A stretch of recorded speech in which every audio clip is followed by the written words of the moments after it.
Good evening everyone. So I am Delorine Bilaro from Batch 4. So yung topic po natin today kay Pastor Russell ay totoo ba na may guardian demons? So yung scripture po na binahagi ni Pastor Russell today ay matatagpo at sa Ephesians 6 verse 12. So basahin lang po natin yung concept. Demons are evil angels who rebelled against God and now actively work against His kingdom. They deceive, tempt, and seek to destroy, but they remain under God's sovereign control. While their influence is real, they cannot overcome those who are in Christ. Believers are called to stand firm in faith, knowing that Jesus has already defeated the powers of darkness through His death and resurrection. So we have three teachings po, which is the demons are real and active, demons deceive and lead people astray, and demons have no authority over Christians. So sabi po ni Pastor Russell, isa lang naman daw po yung gustong gawin sa atin ng mga demonyo. Yun ay sirain o wasakin yung buhay natin.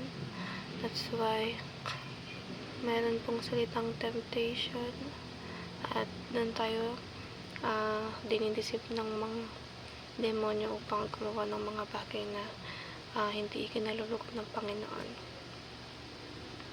So yun po yung ginagamit niya upang makapagpalayo sa Panginoon natin, upang masira yung relasyon natin sa Panginoon. In that way po mas lalo tayong nawawala sa pagmamahal ng Panginoon. At of course yung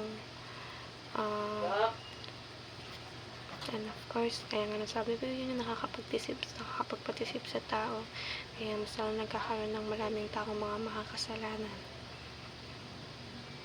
At yung mga applications naman po is flee from temptation and devil's scheme, attack Satan's territory through the gospel, and live by faith as a defense against Satan's lies. So tayo bilang Kristiyano po, alam natin yung mga bagay na makakalayo sa Panginoon at yung mga bagay na makakasakit natin.